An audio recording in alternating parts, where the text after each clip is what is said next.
దేవుని మనస్సు.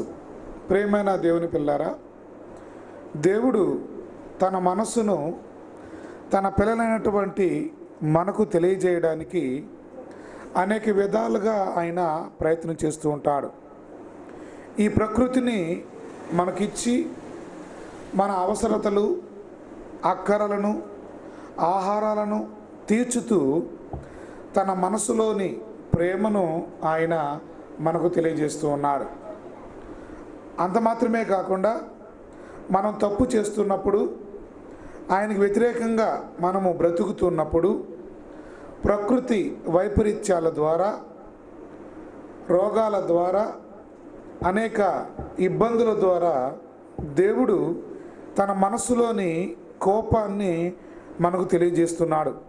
కానీ అదంతా దేవుని మనస్సు అని, దేవుడు మనకు వర్షం ఇచ్చినా, ఆహారం ఇచ్చినా, ఋతువులు అనుగ్రహించినా, ఏది ఇచ్చినా అది దేవుని మనసులో మన మీద ఉన్న ప్రేమ అని ఎవరు గుర్తిస్తున్నారు? ఒకవేళ ప్రకృతి వైపరీత్యాల ద్వారా అనేక విధాలుగా జననష్టం జరిగినప్పుడు అది దేవుని మనసులోని కోపం అని ఎందరు గ్రహిస్తున్నారు? అది ప్రకృతి వైపరీత్యాలు అని అంటున్నారు, లేక సృష్టి క్రమము వలననే అలా జరుగుతుందని అనుకుంటున్నారు. కానీ దేవుని యొక్క ప్రేమ, దేవుని యొక్క కోపము మన పట్ల చూపిస్తున్నాడు అప్పుడప్పుడు అని మనము గుర్తించట్లేదు.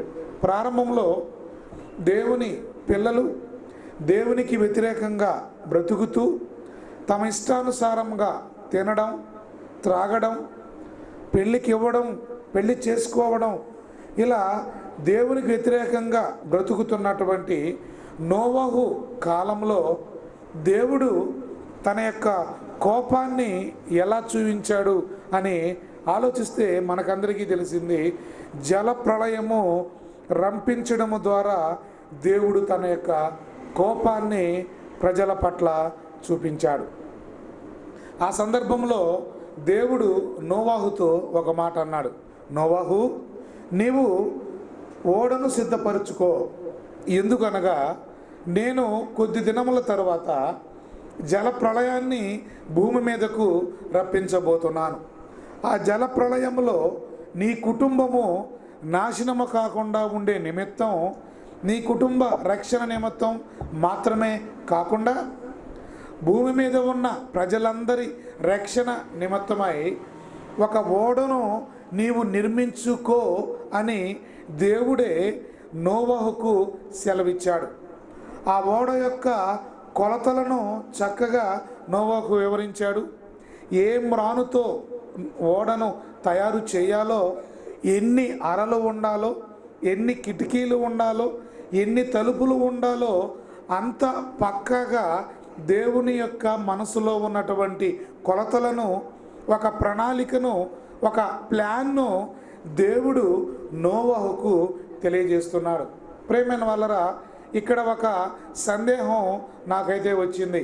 ఎందుకనగా ఈ ప్రకృతిని కలిగించినటువంటి దేవుడు, సర్వ సృష్టికర్త, ఏదైనా చేయగలిగిన శక్తి కలిగినటువంటి దేవుడు, దేవుడు అనుకున్నటువంటి కొలతలతో కూడిన ఓడను, దేవుడు అనుకున్నటువంటి చితిసారకపు మ్రానుతో తయారు చేయబడినటువంటి ఓడను సాక్షాత్తు దేవుడే కట్టి, దేవుడే దానిని ఓడను నిర్మించి నోవహుకు ఇవ్వవచ్చు కదా.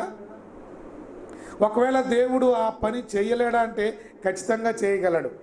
ప్రకృతిని కలుగు చేసినటువంటి దేవుడు నోవహుకు ఆ ఓడ చక్కగా తయారు చేసి, అదిగో ఒక్క నిమిషంలో నోవహు కళ్ళ ముందు ఖచ్చితంగా దేవుడు పెట్టగలడు. అంత సామర్థ్యము కలిగిన వాడు. కానీ ఎందుకు దేవుడు అలా కలుగు చేయలేకుండా నోవహుకు ఎందుకు చెప్తున్నాడు? నోవహు అంత కొలతలతో తయారు చేయడం కష్టమైన పని కదా. ఆ మ్రానులు తెచ్చి మ్రానుతో ఓడను చేయడం చాలా కష్టము కదా. ఎందుకు ఇంత పెద్ద బాధ్యతను దేవుడు నోవహుకు అప్పగిస్తున్నాడు? ఒక్క నిమిషంలో దేవుడే ఓడను కట్టించి నోవాహు చేతిలో పెడితే, నోవాహు ముందు పెడితే సరిపోతుంది కదా. ఎందుకు అంత పెద్ద ఓడను, పెద్ద నిర్మాణాన్ని తయారు చేయమనేటువంటి బాధ్యతతో కూడినటువంటి ఆ యొక్క ఓడ నిర్మాణాన్ని దేవుడు ఎందుకు నోవాహుకు అప్పగించాడు అంటే, ఆ అప్పగించడంలో కూడా దేవుని ప్రేమ ఉంది ప్రేమైన వాళ్ళారా. కారణం ఏంటనగా, దేవుడే ఓడను తయారు చేసి నోవాహుకి ఇచ్చేస్తే ఆ ఓడలో ఎవరు ప్రవేశిస్తారు? ఈ తరములో నీవే నా ఎదుట నీతిమంతుడుగా ఉన్నావు గనుక నోవాహు కుటుంబం మాత్రమే ఓడలో ప్రవేశిస్తుంది. కానీ దేవుని ఉద్దేశం అది కాదు కదా. ఓడను తయారు చేసుకోమని చెప్పడంలో కేవలం నోవాహు కుటుంబము మాత్రమే రక్షించబడాలి అన్నది కాదు కదా. భూమి మీద ఉన్న ప్రజలందరూ ఆ ఓడలోనికి ప్రవేశించాలని అందరి నిమిత్తం అంత పెద్ద ఓడను దేవుడు తయారు చేయమని చెప్పాడు. అంత పెద్ద ఓడను తయారు చేయమని చెప్పాడు, లేకుంటే చిన్న ఓడనే చేయమని చెప్పుండేవాడు. సుమారు ఓడను నిర్మించడానికి ఎన్ని సంవత్సరాలు పట్టిందండి? ఇంతకుముందు మీకు చెప్పాను, సుమారుగా 120 సంవత్సరాలు పట్టింది. 120 సంవత్సరాలు ఓడను నిర్మించడానికి నోవాహు పట్టింది.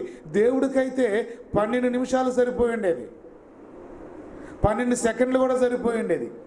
ఈ 120 సంవత్సరాలు ఎందుకు ఓడను కట్టడానికి దేవుడు నోవాహుకు అప్పగించాడో తెలుసా? అందులో ఉన్న పరమార్థం ఏంటి తెలుసా? ఈ 120 సంవత్సరాలు ఓడను నిర్మిస్తూ నోవాహు గారు ఏం చేయాలి? సువార్తను ప్రకటించాలి. నశించిపోతున్న వారికి, దేవునికి వ్యతిరేకంగా బ్రతుకుతున్న ప్రజలకు సువార్తను ప్రకటించవలసిన బాధ్యతను దేవుడు నోవాహు మీద పెట్టాడు. ఈ 120 సంవత్సరాలు ప్రజలకు రక్షించబడడానికి దేవుడు ఏమిచ్చాడు? అవకాశం ఇచ్చాడు. చూసారా దేవుడు ఎంత ప్రేమ కలిగిన వాడు. ఆయన మనసులో ప్రజల పట్ల ఎంత దయ, ఎంత జాలి ఉందో చూడండి. ఒకవేళ నాశనము చేయడమే దేవుని యొక్క ఉద్దేశం అనుకుంటే, ప్రజలను చంపివేయడమే ఆయన యొక్క అజెండా అనుకుంటే, దేవుడే తయారు చేసి నోవాహుకి ఇచ్చిండేవాడు. కానీ 120 సంవత్సరాలు ఓడను తయారు చేయడానికి సమయాన్ని నోవాహుకి ఇచ్చాడు. అంత మాత్రమే కాదు, ప్రజలను మారు మనసు పొందడానికి దేవుడు వారికి అవకాశం ఇచ్చినట్లుగా మనం చూస్తున్నాం. కానీ విచిత్రం ఏంటంటే, 120 సంవత్సరాలు సువార్త ప్రకటన జరిగినా, 120 సంవత్సరాలు ప్రత్యక్షంగా నోవాహు గారు వెళ్ళి జలప్రళయము రాబోతుంది, మీరు నాశనమైపోతున్నారు, దేవుని కోసం మీరు బ్రతకాలి, మీరు దేవునికి వ్యతిరేకంగా బ్రతుకుతున్నారు అని ప్రకటించిన ఒక్కరు కూడా నమ్మలేదు ప్రేమైన వాళ్ళరా. అందరూ నోవాహును ఎగతాళి చేశారు, గేలి చేశారు. అదిగో ఆకాశం నుండి వర్షం రావడం ఏంటి, జలప్రళయము రావడం ఏంటి, మేము మునిగిపోవడం ఏంటి, ఏం మాట్లాడుతున్నామని నోవాహును హేళన చేశారు ప్రేమైన వాళ్ళారా. 120 సంవత్సరాలు సువార్త ప్రకటన జరిగితే ఒక్కరంటే ఒక్కరు కూడా మారలేదు. అందరి కోసమే అంత పెద్ద ఓడను దేవుడు నిర్మించమని నోవాహుకు చెప్పాడు. దేవుడు చెప్పినట్లుగా నోవాహు గారు అంత పెద్ద ఓడను నిర్మించాడు. ప్రజలు దేవునికి వ్యతిరేకంగా బ్రతుకుతున్నప్పుడు ప్రజల పట్ల దేవుడు తన కోపాన్ని చూపుతున్నాడు. అంత మాత్రమే కాకుండా అదే ప్రజలను తన వైపు తిప్పుకోవాలని, వారిని రక్షించుకోవాలనేటువంటి తాపత్రయము, ఆయన రక్షించుకోవాలనేటువంటి తపన దేవునిలో కనిపిస్తుంది చూడండి. వారు తప్పు చేస్తున్నారు, వారిని శిక్షించాలా అన్నది దేవుని కోపం. వీరు మారు మనసు పొందాలి, వీరు రక్షించబడాలి, వీరిని ఓడలోనికి రప్పించాలి అన్నది దేవుని యొక్క ప్రేమ, ఆయన యొక్క తాపత్రయము ప్రేమైన వాళ్ళరా. కానీ అందరూ రక్షించబడాలన్నది దేవుని యొక్క ఉద్దేశం. దేవుని యొక్క ఉద్దేశము కనుక ఆ ఓడను తయారు చేయమని చెప్పాడు. విచిత్రం ఏంటంటే 120 సంవత్సరాలు సువార్త ప్రకటన చేసిన కానీ ఒక్కరు కూడా మారు మనసు పొందలేదు, ఒక్కరు కూడా రక్షించబడలేదు ప్రియమైన వాళ్ళరా. అందరూ అందరూ అలాగే బ్రతికారు. దేవుని యొక్క శిక్షకు లోనైపోయారు. జలప్రళయము దేవుడు చెప్పినట్లుగా రానే వచ్చింది. జలములు భూమిని నింపేయి, పర్వతాలు సహా మునిగిపోయాయి. అందరూ నాశనమైపోయారు. ఒక్క నోవహు కుటుంబము, జంతువులు, పక్షులు, జలచరాలు, సమస్త భూ జంతువులు ఒక జత తప్ప అన్నీ నాశనమైపోయాయి. ఏమండి, ఆ తర్వాత నోవహు దేవునికి బలి అర్పిస్తాడు. ఆ ఓడలో నుంచి ప్రవేశించిన తర్వాత నోవహు దేవునికి బలి అర్పించినప్పుడు దేవుడు ఆ యొక్క బలిని స్వీకరించి ఆయన ఒక నిర్ణయానికి వచ్చాడు. ప్రియమైన వాళ్ళరా, తాను భూమి మీద జలప్రళయము ద్వారా ప్రజలను నాశనము చేసినందుకు దేవుడు సంతాపము నందాడు, బాధపడ్డాడు. అయ్యో, నా పిల్లలు మారతారని 120 సంవత్సరాలు సువార్త ప్రకటన చేశానే. ఈరోజు మన మానవుని యొక్క ఆయుష్ కాలం ఎంత? సుమారు 60 లేక 70, ఇంకా అధిక బలం ఉంటే 80 సంవత్సరములు. సో 80 సంవత్సరములు ఒక మనిషి జీవిత కాలము మట్టుకు దేవుడు ఏమిస్తున్నాడు? సువార్తను ప్రకటింపజేస్తున్నాడు. సంఘము ద్వారా, సభల ద్వారా, పుస్తకాల ద్వారా, మ్యాగజైన్స్ ద్వారా అనేక విధాలుగా దేవుడు మనుషులను మారడానికి అవకాశం ఇస్తున్నాడు. ఆనాడు నోవహు జలప్రళయములో 120 సంవత్సరాలు ప్రజలకు మారడానికి దేవుడు అవకాశం ఇచ్చాడు. ఇప్పుడు సుమారు 70 లేదా 80 సంవత్సరాలు అవకాశం ఇస్తే ఎందరు మారుతున్నారు? రక్షణ అనేటువంటి ఓడను ఎంతమంది ఎక్కుతున్నారు? చూడండి, ఆదివారం మొదటి వారం ఎంత ఖాళీగా ఉందో. ఎవరు మారు మనసు పొందుతున్నారు? చూడండి, ఎవరు ఆలోచిస్తున్నారు దేవుని మనసును, దేవుని ప్రేమను ఎవరు ఆలోచిస్తున్నారు? దేవుని కోపాన్ని ఎవరు తట్టుకోగలుగుతున్నారు? ఆ రోజు అందుకే నోవాహు దినములు ఎట్లుండెనో మనుష్య కుమారుని రాకడి దినములు కూడా అలాగే ఉండును. అప్పుడు దేవుడు ఈ నా పిల్లలను కాపాడుకోవాలి, వారి పట్ల కోపాన్ని చూపాలి అన్నటువంటి ఈ మానసిక సంఘర్షణలో ఆయన ఒక నిర్ణయానికి వచ్చినట్లుగా మనకు అర్థమవుతుంది. ఎందుకో తెలుసా? ఇక నేను భూమిని జలప్రళయము ద్వారా ఎన్నటికి ఏం చేయను? నాశనము చేయను అని దేవుడు తన ప్రేమకు ఒక సరిహద్దులు గీసుకుంటున్నాడు. తన కోపానికి, తన అసహనానికి ఒక సరిహద్దులు గీసుకుని ఆయనే మనం మారాలని తాను మారుతున్నాడు. ప్రేమైన వాళ్ళరా, మన పట్ల దేవుని ప్రేమ అపారమైందిగా ఉంది కనుక మనము మారకపోయేసరికి చివరికి ఎవరు మారుతున్నారు? దేవుడే మారుతున్నాడు. ప్రేమైన వాళ్ళరా, ఇదిగో నేనే మారుతున్నాను. ఒక తండ్రి పిల్లవాడిని స్కూల్కి వెళ్ళరా అని కొడుతూ ఉన్నాడు. దయచేసి అందరూ కూర్చోండి. ఒక తండ్రి పిల్లవాడిని స్కూల్కి వెళ్ళరా అని రోజు కొడుతున్నాడు కానీ వాడు స్కూల్కి వెళ్ళడం లేదు. ఇక కొట్టి కొట్టి కొట్టి ఆ తండ్రికి ఏమొచ్చిందండి? విసుగు వచ్చేసింది. ఇక ఏం కొడతావు వీడిని? అరే, స్కూల్కి వెళ్తావా వెళ్ళవా? ఒక మాట చెప్పు, నేను వెళ్ళను, పో, వెళ్ళొద్దులే, ఏం చేస్తావో చేసుకో. తండ్రి ఒక కాంప్రమైజ్ అయిపోయినట్లుగా మనం చూస్తున్నాం.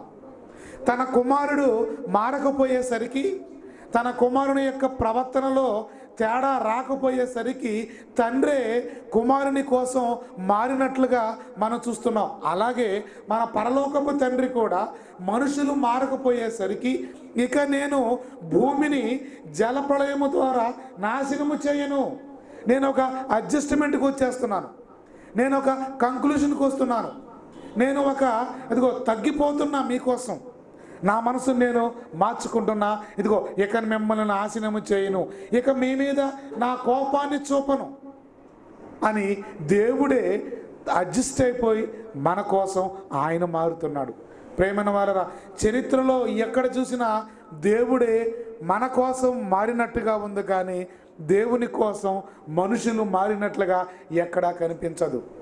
కన్న తండ్రి కనుక, కడుపు కోత కనుక తన పిల్లలు నాశనమైపోతూ ఉంటే ఆయన చూస్తూ ఊరుకోలేడు కనుక తన కోపాన్ని చూపిస్తూనే వాత్సల్యాన్ని చూపించే దేవుడు. ఆయన కోపము నిమిషం మాత్రము, ఆయన దయ ఆయుష్కాలమంతా.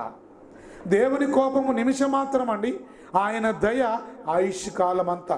ఒక్క నిమిషంలో జల ప్రళయాన్ని రప్పించాడు. ఇక ఆయన మనసులో బాధపడ్డాడు, అందరూ నశించిపోవడానికైనా నేను కలుగు చేసుకుంది అని దేవుడు ఒక నిబంధన చేస్తూ ఉన్నాడు నోవాహుతోనూ సమస్త భూ జంతువులతోనూ. ఆయన భూమి మీద ఉన్న ప్రజలందరితో ఒక నిబంధన చేస్తున్నాడు. ఆ నిబంధనకు గుర్తుగా ఆయన ఏం పెట్టాడు? ఆకాశములో మేఘములో ఆయన ఒక ధనస్సును పెట్టాడు. అదే మన పాఠం, ధనస్సులోని దేవుని మనస్సు. ఇక ఆకాశంలో ఒక ధనస్సు, ఇంద్రధనస్సును పెడుతున్నాను నేను.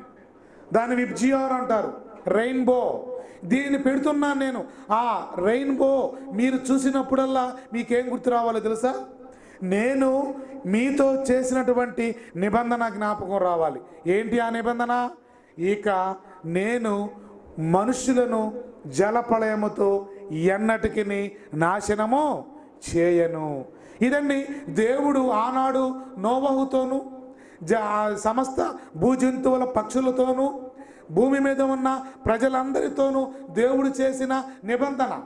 ఆ నిబంధనకు గుర్తుగా ఆయన ఒక ఇంద్రధనస్సును ఆకాశములో ఆయన ఏర్పాటు చేశాడు.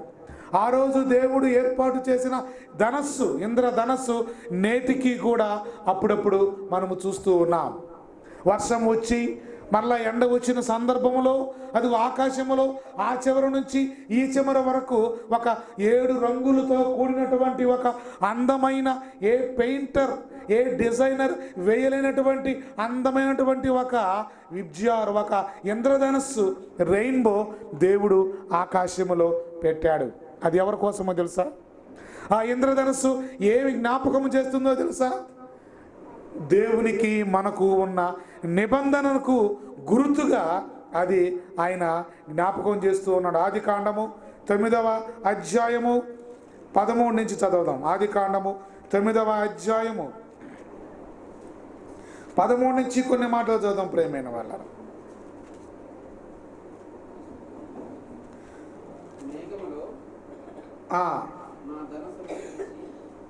మరియు దేవుడు నాకును నీకును మీతో కూడానున్న సమస్త జీవరాశులకును మధ్య నేను తరతరములకు ఏర్పరచునున్న నిబంధన గుర్తు ఇదే. దేవుడు ఒక నిర్ణయానికి వచ్చాడు, ఒక కాంప్రమైజ్కి వచ్చాడు, ఒక అడ్జస్ట్మెంట్కి వచ్చాడు, ఒక రాజీకి వచ్చేసాడు. దేవుడు వచ్చి ఏమంటా అంటే నోవాహుతో, నోవాహు ఈ గుర్తు, ఈ నిబంధన అంటే ఒక వడంబడిక, నిబంధన అంటే ఒక ప్రమాణం, ఒక కాంప్రమైజ్, లేకుంటే ఒక సర్దుబాటుకు రావడం. నీకు నేను ఒక ప్రమాణం చేస్తున్నాను, నీకు నేను ఒక నిబంధన ఇస్తున్నాను, నీకు నేను ఒక వడంబడిక చేస్తున్నాను. ఇది నీకు నాకు మధ్య ప్రమాణంగా ఉంటుంది, నిబంధనగా ఉంటుంది. మాట ఇస్తున్నా, నేను మాట తప్పను. ఆ మాట ఏంటో తెలుసా? ఆ నిబంధన ఏంటో తెలుసా? ఆ వడంబడిక ఏంటో తెలుసా? ఆ మాట ఏంటో తెలుసా? నీకును నాకు సమస్త భూజంతువులకు మధ్య తరతరాలకు ఆ తరువాత ఎన్ని తరాలు భూమి మీద వస్తాయో, భూమి ఉన్నంత వరకు ప్రజలు ఎవరైతే ఉంటారో వారికి అందరికీ ఒక నిబంధన గుర్తు ఇదే. ఏంటనగా మేఘములు నా ధనస్సును ఉంచి తిని. మేఘములో నా ధనస్సు ఇంద్రధనస్సా? నా మనస్సు, నా ధనస్సు. అది ఆ ధనస్సులో ఏముంది? నా మనస్సు ఉంది. అదిగో నేను పెట్టిన ధనస్సులో నా మనస్సు ఉంది. ఆ మనస్సులో తొంగి చూస్తే నా ప్రేమ, నా యొక్క దయ, నా యొక్క జాలి కనిపిస్తుంది అందులో. ఎందుకో తెలుసా? మీరు ఆ ధనస్సు చూసినప్పుడల్లా నా ప్రేమ మీకు గుర్తు రావాలి. ఏంటా ప్రేమ?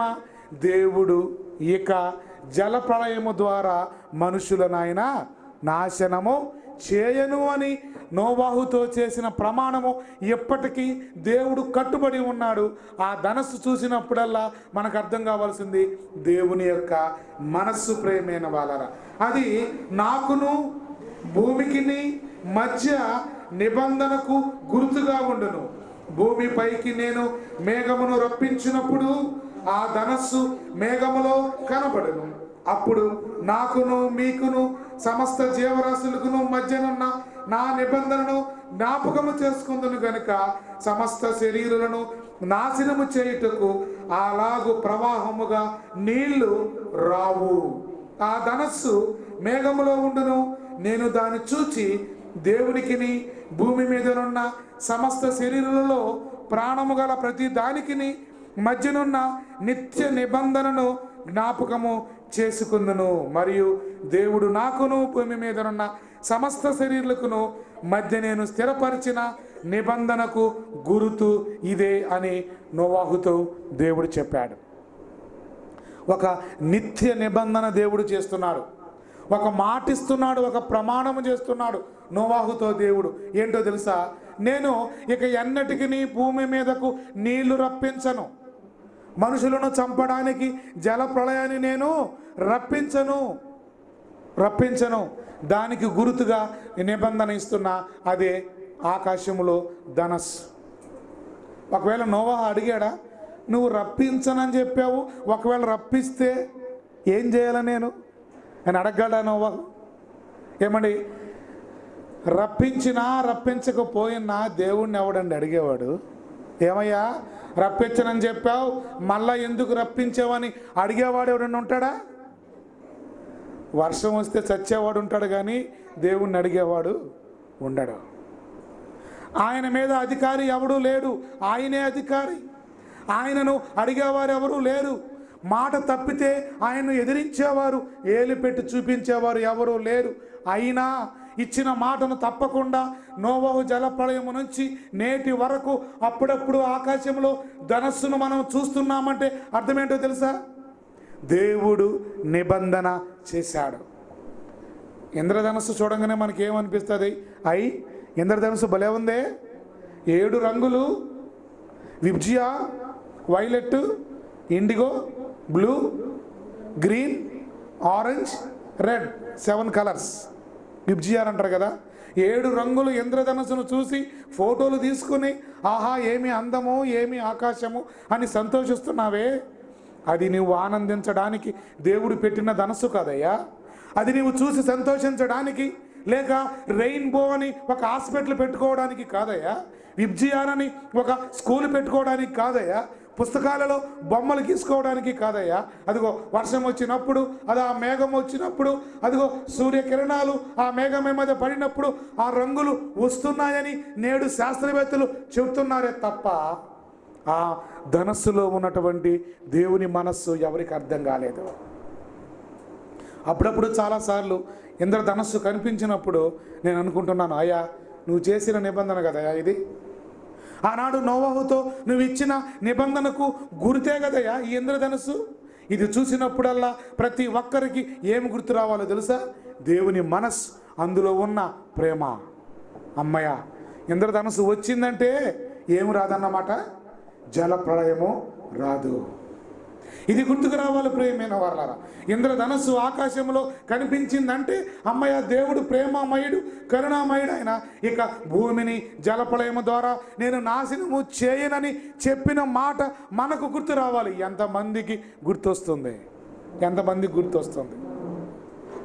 మేఘములో దేవుడు ధనస్సును పెట్టాడు. ఇంద్రధనస్సు. ఏం ధనస్సు అండి? ఇంద్రధనస్సు. ఏంటి ఇంద్రధనస్సు అంటే అర్థం?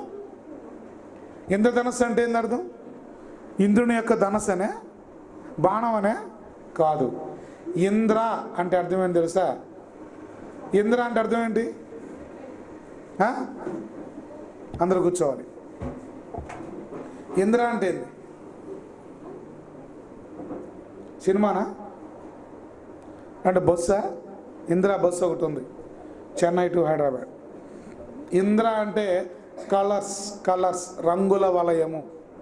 ఇంద్ర అంటే అర్థమైంది రంగుల వలయము, కలర్స్ అని అర్థం. ఇంద్ర అనగా రంగుల వలయం. సో అందునే దాన్ని ఇంద్రధనుస్సు అని వచ్చింది. రంగుల వలయముతో కూడినటువంటిది కనుక చూడడానికి ఒక ధనస్సులా, ఆకాశం ఆ చివర నుంచి ఈ చివర వరకు ఒక ధనస్సులా వంగి నేలను అలాదిగో ఒక బాణము ఏ విధంగా వంగి అర్ధచంద్రాకారంలో ఉంటుందో దాన్ని బట్టి ఇంద్రధనస్సు అని దాన్ని అంటారు. తర్జుమా చేసేటప్పుడు కూడా ఆ తర్జుమా నిపుణులు దాన్ని ఇంద్రధనస్సు అనే పేరుతోనే తర్జుమా చేశారు. ఒరిజినల్గా గ్రీక్ లేక హిబ్రూ దాంట్లో కలర్స్ యారో అని ఉందండి. కలర్స్ యారో అని ఉంది గ్రీకు హిబ్రూ లాంగ్వేజ్లో, బైబిల్లో. తెలుగు తర్జుమాకు వచ్చేసరికి ఇంద్రధనస్సు అని ఉంది. ఇంద్ర అనగా అర్థము కలర్స్, రంగుల వలయము. ఎందుకు పెట్టాడు దేవుడు ఆ యొక్క ఇంద్రధనస్సును ఆకాశములు అంటే, అది ప్రజలు చూసినప్పుడల్లా దేవుని మనస్సు గుర్తు రావాలి. ఏంటి? జలప్రళయము ద్వారా దేవుడు భూమిని నాశనము చేయను, ఇక నేను చేయను. దేవుడు కూడా ఆ ఇంద్రధనుస్సును రప్పించడంలో దేవుడు కూడా తన నిబంధనను, తన ప్రమాణాన్ని జ్ఞాపకం చేసుకుంటున్నాడు. అయ్యో, నేను ఇక నాశనం చేయకూడదేమో పిల్లల్ని, భూమి మీద జలప్రళయాన్ని రప్పించకూడదని అటు దేవుడికి జ్ఞాపకం రావాలి ఆ ధనస్సు చూసినప్పుడు. ఇదిగో ప్రజలు చూసినప్పుడు కూడా దేవుని ప్రేమ గుర్తుకు రావాలి. అమ్మో, దేవుడు ప్రమాణం చేసి ఇంద్రధనుస్సు రాబట్టే జలప్రళయము రాలేదు. ఒకవేళ దేవుడే ప్రమాణము చేయకుండా ఆకాశంలో ఇంద్రధనస్సే కనిపించకపోతే మనం అందరము చచ్చి చాలా సంవత్సరాలు అయి ఉండేది. అంతే కదా? ఇంద్రధనస్సే లేకపోతే, దేవుడు నిబంధన ఇవ్వకపోతే, ప్రమాణము చేయకపోతే, నోవహు జలప్రళయంతో ఈనాడు ప్రజలు జీవిస్తున్న జీవిత విధానాన్ని బట్టి, చేస్తున్నటువంటి పాపిష్టి క్రియలను బట్టి దేవుడు ఎన్నిసార్లు జలప్రళయాన్ని రప్పించి నాశనము చేయాలి మీరు ఆలోచించండి. 1000 సార్లు జలప్రళయాన్ని రప్పించి నాశనము చేసిన దేవుని కోపం చల్లారి ఉండేదే కాదు. ఎందుకనగా అంత భయంకరమైన పాపానికి నేడు ప్రజలు ఒడిగడుతున్నారు. ప్రియమైన వాళ్ళారా, ఎక్కడ చూసినా దుర్మార్గము, నేరాలు, ఘోరాలు, చేయరాని కృత్యాలు చేస్తున్నారు. నోవహు జలప్రళయం ఎప్పుడు చేసిన పాపాలు కంటే 1000 రెట్లు పాపాలు పెరిగిపోయినాయి. టెక్నాలజీ పెరిగిందని సంతోషిస్తే మనము టెక్నాలజీతో పాటు ఏం పెరుగుతుంది? పాపము కూడా పెరిగిపోతుంది. టెక్నాలజీతో పాటు పాపం పెరిగిపోతుంది. ప్రియమైన వాళ్ళారా, అదిగో ఇంటర్నెట్ వచ్చిన తర్వాత ఇదిగో పాపపు ప్రపంచం ఎక్కడికి వచ్చేసింది? అరచేతిలోనికి వచ్చేసింది. ఇంటర్నెట్ పెరిగింది, కమ్యూనికేషన్ టెక్నాలజీ పెరిగింది. అదిగో మనుషులకు ఎంతగానో ఉపయోగపడుతుంది అనుకున్నటువంటి యొక్క ఇంటర్నెట్ కానివ్వండి, ఈ యొక్క కమ్యూనికేషన్ టెక్నాలజీ కానివ్వండి, అది పాపాన్ని ప్రజల చేతుల్లోనికి తీసుకొని వచ్చింది ఒక సెల్ ఫోన్ ద్వారా. ఈనాడు సెల్ ఫోన్ ద్వారా ఏదైనా చూడొచ్చు, ఏమైనా చేయొచ్చు. ప్రియమైన వాళ్ళరా, సో పాపము విపరీతముగా పెరిగిపోతే దేవుడు ఎన్నిసార్లు ఆకాశపు తూములు విప్పి ఆయన జల ప్రళయము ద్వారా ప్రజలను నాశనం చేయాలి చెప్పండి.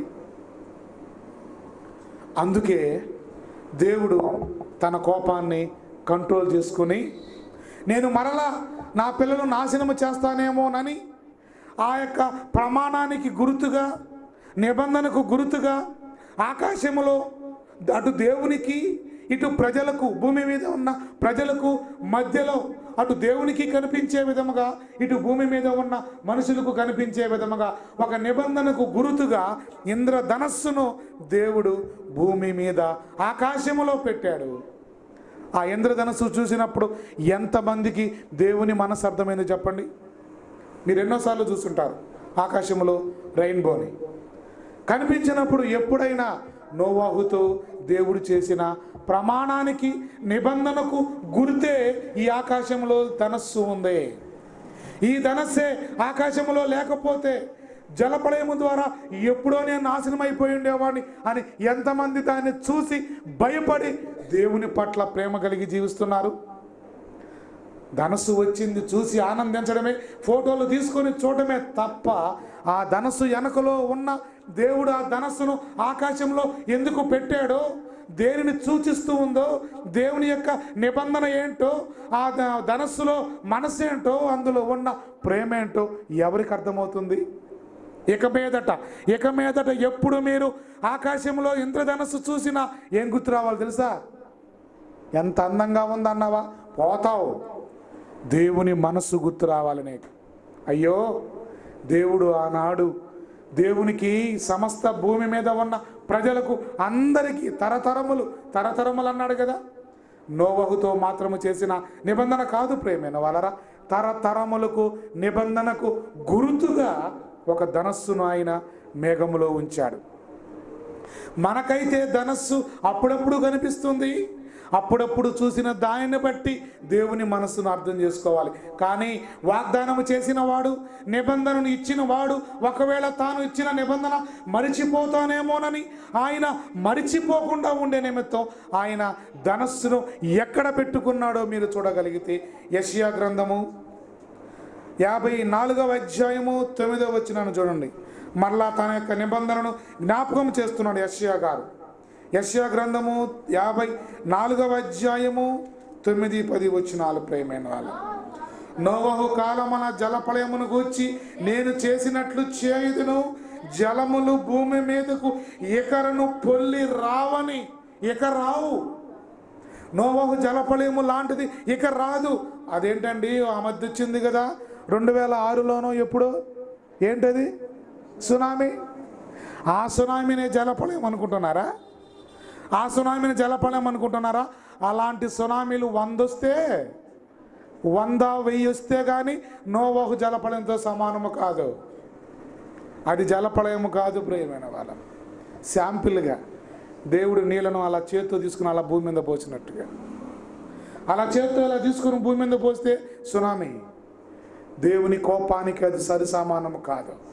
చెప్పేశాడు ఆయన, నేను ఇక పొల్లి రావని నోవహు కాలమున నేను ఒట్టు పెట్టుకున్నట్లు. అబ్బబ్బబ్బబ్బా, దేవుడు ఒట్టు పెట్టుకున్నాడండి. అమ్మ తోడు, నాన్న తోడు, నీ తోడు, నా తోడు, నేను నీక నిన్ను కొట్టను తిట్టనే అని ఒక భర్త భార్యతో ఒట్టు పెట్టుకున్నట్లుగా, ఒక భార్య భర్తతో ఒట్టు పెట్టుకున్నట్ట, ఇంక నేను కొట్టనండి, ఇక నేను తిట్టనండి, ఇక నీ జుట్టు పట్టుకోనండి అని ఒక భార్య భర్తతో ఒట్టు పెట్టుకున్నట్లుగా దేవుడు ఒట్టు పెట్టుకున్నాడు. చూడండి, ఒట్టు పెట్టుకున్నాడు. ఇక నేను నాశనము చేయను. ఎంత ప్రేమ అండి దేవుని పట్ల. ఎందుకు నాశనం చేయను అంటున్నాడు? మనం మారిపోయామనే, మనం మంచివారిగా అయిపోయామనే ఒట్టు పెట్టుకుంటున్నాడా? ప్రేమ అండి. అందరిని అలా నాశనం చేస్తే నాకు దక్కేవారు ఎవరని. ప్రేమైన వాళ్ళ, నీ మీద కోపముగా నుండననియు నిన్ను గద్దెంపననియు నేను ఒట్టు పెట్టుకుని ఉన్నాను. పర్వతములు తొలగిపోయినను మెట్టలు తత్తరిల్లినను నా కృప. ఎంత మాట అండి ఆ మాట. నిజంగా హార్ట్ టచింగ్ వాడండి అది. పర్వతములు ఒకవేళ తొలగిస్తానేమో నీకోసం, పర్వతములను పడగొడతాను, కానీ నా ప్రేమ నిన్ను విడిచిపోదు. జలప్రళయము నీ మీద రానివ్వను. మెట్టలు ఒకవేళ తత్తరిల్లినను నా కృప నిన్ను విడిచిపోదు. అదండి దేవుని మనసు. ఒకనాడు నోవహు జలప్రళయము ఎలా రప్పించానో తెలుసా? అరారాతు పర్వతము కూడా మునిగిపోయేంతగా నీటిని రప్పించాను. అరారాతు పర్వతం అనగా అదిగో ఎవరెస్ట్ శిఖరానికంటే ఎత్తైనటువంటి శిఖరం. అంత పెద్ద శిఖరమే మునిగిపోయేంతగా జలప్రళయాన్ని రప్పించాను. అవసరమైతే అరారాతు పర్వతమైన ఎవరెస్ట్ శిఖరమైన తొలగిస్తాను తప్ప నీకోసం నా కృప నిన్ను విడిచిపోదు. పర్వతములు తత్తరిల్లిన జలప్రళయము నీ మీద రానివ్వనని దేవుడు చెబుతున్నాడు. పర్వతములు తొలగిపోయినను మెట్టలు తత్తరిల్లినను నా కృప నిన్ను విడిచిపోదు. సమాధానమైన నా నిబంధన తొలగిపోదు అని నీ యందు జాలిపడు యెహోవా సెలవిచ్చుచున్నాడు. చూసారా ఎంతగా ఒట్టు పెడుతున్నాడు? నేను మిమ్మను నాశనము చేయను, ప్రేమ చూపిస్తాను. అదిగో దానికి గుర్తుగా పర్వతములు తొలగిపోయినా మెట్టలు తత్తరిల్లినా నా ప్రేమ నా కృప నిన్ను విడిచిపోదు, తొలగిపోదు అన్న దానికి గుర్తుగా ధనస్సును మేఘములో పెట్టా. అది చూసినప్పుడల్లా నీకేం గుర్తు రావాలో తెలుసా? పర్వతాలు తొలగిపోతాయేమో కానీ, మెట్టలు తత్తరిల్లుతాయేమో కానీ దేవుడు నా పట్ల ఉన్న కృపను ప్రేమను ఆయన విడిచిపెట్టడు అన్నది జ్ఞాపకం రావాలి. దేవుని ప్రేమ గుర్తు రావాలి. ప్రేమైన వాళ్ళ ధనస్సును చూసినప్పుడల్లా ఎప్పుడు ఇక ధనస్సు, ఇంద్రధనస్సు మీ మనస్సుల్లో మెదిలిన, కళ్ళకు కనిపించిన ఆకాశములో చేతులెత్తి దేవుడికి దండం పెట్టి, నీకు వందనాలయ్యా, నీవు ఇచ్చిన నిబంధనకు కట్టుబడి ఉన్నావు, మాట తప్పని వాడివి, మనమ తెప్పని వాడవు, ఇన్ని వేల సంవత్సరాలు అయినా నీ మాట మీద నీవు కట్టుబడి ఉన్నావు. నేనైతే ఎన్నోసార్లు మాట తప్పానయ్యా, ఎన్నోసార్లు నీకు మాట ఇచ్చి మాట తప్పాను, కానీ నీవైతే మాట తప్పని వాడువుగా ఉన్నావు. నీ నిబంధనలు స్థిరపరిచే వాడువుగా, దానికి గుర్తుగా ఆకాశములో అదిగో రంగుల వలయాన్ని నీవు నాకు ఇచ్చేవయ్యా అని దేవుని యొక్క ప్రేమ మనకు గుర్తు రావాలి. ప్రేమైన వాళ్ళరా, గుర్తు రావాలి. అలా గుర్తు రావడానికి, తన నిబంధన మర్చిపోకుండా ఉండడానికి ఇంద్రధనుస్సును కేవలం ఆకాశములో మేఘములలో మాత్రమే ఆయన పెట్టుకున్నాడా, మరింకెక్కడైనా పెట్టుకున్నాడా అని మనం ఆలోచించగలిగితే, ప్రకటన గ్రంథము 4వ అధ్యాయము 3వ వచనాల్లో చూడండి. ప్రకటన గ్రంథము 4వ అధ్యాయము 3వ వచనం. ప్రేమైన వాళ్ళరా, ఆసీనుడైన వాడు దృష్టికి సూర్యకాంత పద్మరాగములను పోలినవాడు, మరకతము వలె ప్రకాశించు ఇంద్రధనస్సు సింహాసనమును ఆవరించి ఉండెను. ఇంద్రధనస్సు ఎక్కడుందట?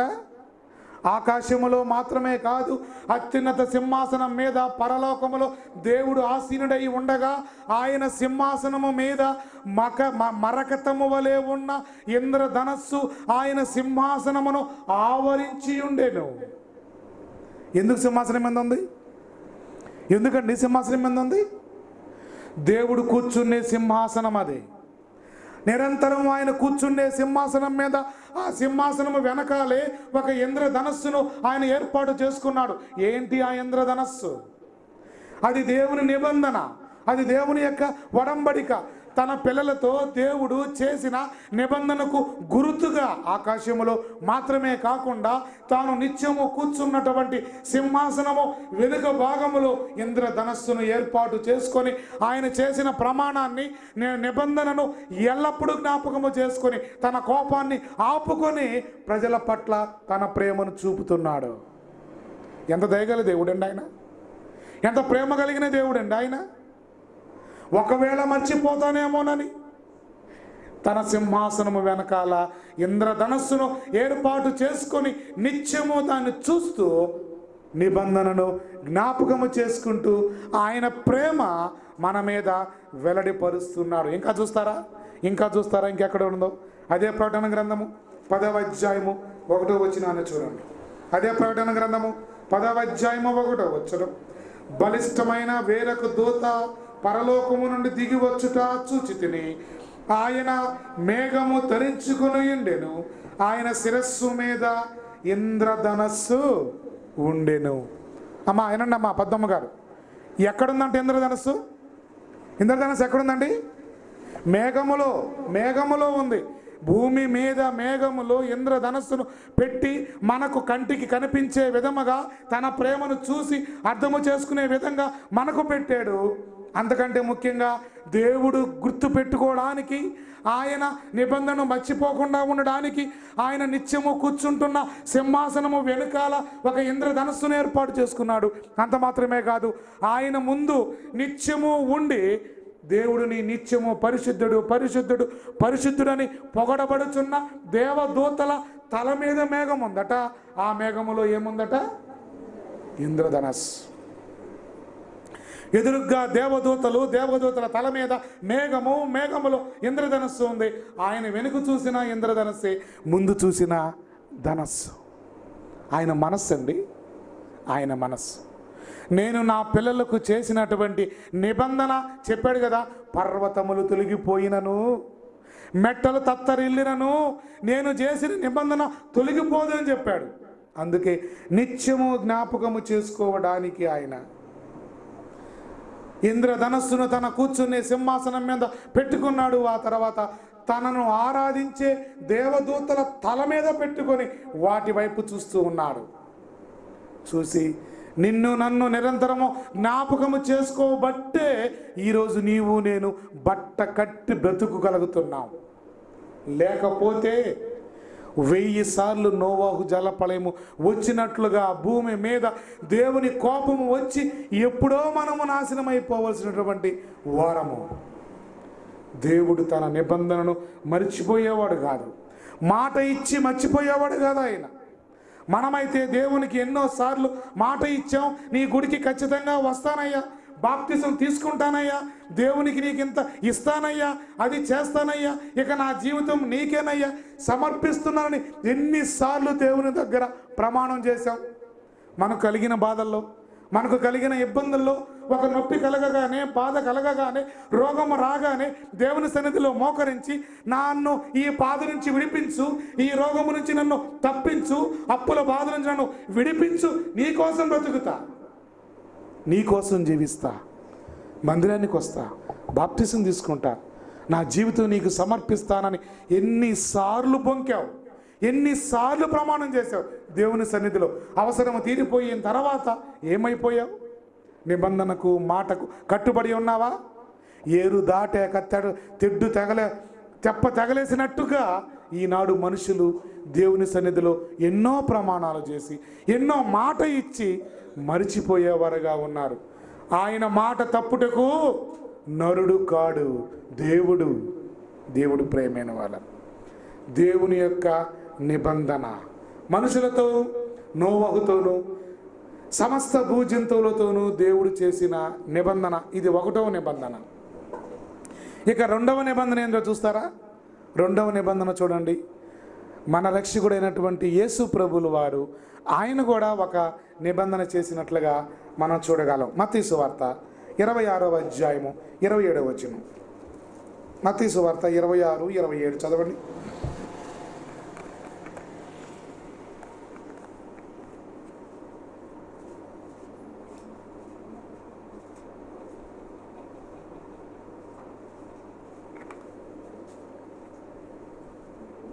లేదా 66 పుస్తకాల్లో కనిపించలేదా? మరియు ఆయన అనగా యేసు ప్రభువుల వారు గిన్నె పట్టుకొని దేవునికి కృతజ్ఞతాస్తుతులు చెల్లించి అది శిష్యులకు ఇచ్చి, అనగా మనకందరికీ ఇచ్చి, ఈ పాత్రలోనిది ఇదిగో మన దగ్గర ఉంది, ఈ పాత్రలోనిది మీరు త్రాగండి, ఇది నా రక్తము, అనగా పాప క్షమాపణ నిమిత్తము అనేకుల కొరకు చిందించబడుతున్న నిబంధన రక్తము. నిబంధన, 2వ నిబంధన చూస్తున్నాం ఇక్కడ. దేవుడు మనతో చేసినటువంటి నిబంధనకు గుర్తుగా ఏం పెట్టాడు? ఆకాశములో ఇంద్రధనస్సు. ఎన్ని రంగులు? 7 రంగులు. యేసు ప్రభువుల వారు ఆయన కూడా మనతో ఒక నిబంధన చేస్తున్నాడు. ఇది పాప క్షమాపణ చిందించబడుతున్న క్రొత్త నిబంధన రక్తము. ఆయన కూడా ఒక నిబంధన చేస్తున్నాడు మనతో. ఇదిగో ఇది నీకు మాకు మధ్య నిబంధన, ఒక ఒడంబడిక, ఒక ప్రమాణము. ఇదేంటో తెలుసా? ఇది 7 రంగుల వలయముతో కూడిన ఇంద్రధనస్సు కాదు, ఒకే ఒక్క రంగు, అది ఎరుపు రంగు. అది రక్తవర్ణము. సాక్షాత్తు యేసు ప్రభువారి యొక్క రక్తముతో ఆయన నిబంధన చేస్తున్నాడు. ఇది మీకును నాకును మధ్య ఉన్న నిబంధన రక్తము. ఇదిగో ప్రతి ఆదివారం మనము నిబంధన రక్తాన్ని తీసుకుంటున్నాం. యేసు ప్రభువుల వారు చెప్పారు, ప్రమాణం చేశారు, ఒడంబడిక చేశాడు, నిబంధన చేశాడు. నేను వచ్చు పర్యంతము మీరేం చేయాలి? ఈ నిబంధన రక్తమును తీసుకోవాలి. ఆనాడు నోవహు జలప్రళయము ద్వారా మనలను రక్షించేది దేవుని యొక్క నిబంధన. పాపము నుండి, శాపము నుండి, నరకము నుండి మనలను రక్షించేది ఈ రక్త నిబంధన. ఈ నిబంధన రక్తము ప్రియమైన వాళ్ళ, అది ఆకాశములో 7 రంగుల నిబంధన. ఇది ఒకే ఒక్క రంగు, అది ఎర్రని రంగు. రక్తం ఎర్రగా ఉంటుంది. ఆ రక్తముతో కూడినటువంటి నిబంధనతో కూడినటువంటి రక్తము ప్రియమైన వాళ్ళరా. ఆ నిబంధనలో కృపతో కూడినది, ఈ నిబంధన పాప క్షమాపణతో కూడినది. ఆ నిబంధనలో కృప ఉంది, జలప్రళయము ద్వారా శిక్షించనని దేవుడు చెప్పాడు. ఈ నిబంధన జలప్రళయము నుండి కాదు కానీ మనలను పాపము నుండి రక్షించేదిగా ఉంటుంది. ఆ నిబంధన జల ప్రళయము నుంచి రక్షించేది. ఈ నిబంధన అగ్ని గంధకములతో కూడిన మండే గుండము నుండి మనలను రక్షించేది. ప్రేమైన వార, ఆ నిబంధన దేవుడు మనతో చేశాడు. ఈ నిబంధన యేసు ప్రభువుల వారు మనతో చేశారు. ఆ నిబంధన భూమి మీద ఉన్న ప్రతి ఒక్కరికి సంబంధించినది. కానీ ఈ నిబంధన ఎవరైతే తన్ను అంగీకరిస్తారో వారికి అందరికీ చెందినటువంటి నిబంధన. ఆ నిబంధనలో దయ, జాలి, ప్రేమ ఉంది. ఈ నిబంధనలో పాపక్షమాపణ, పరలోక రాజ్య భాగ్యము ఇందులో ఉంది. ప్రేమైన వాళ్ళరా, యేసు ప్రభువుల వారు కూడా నిబంధన చేసినట్లుగా మనం చూస్తున్నాం. యేసు ప్రభుతో మనతో నిబంధన చేసిన రక్తాన్ని మనము ప్రతి ఆదివారము తిని త్రాగాలి. ఆ నిబంధనకు గుర్తే ఇది. దేవుడిచ్చిన నిబంధనకు గుర్తు ఆకాశములో ఇంద్రధనస్సు అయితే, యేసు ప్రభువుల వారు మనకిచ్చినటువంటి నిబంధనకు గుర్తేంటి? ఇదిగో ద్రాక్షారసము. ప్రతి ఆదివారము దీనిని జ్ఞాపకము చేసుకోవాలి. దీనిని చూసినప్పుడల్లా ఏం గుర్తు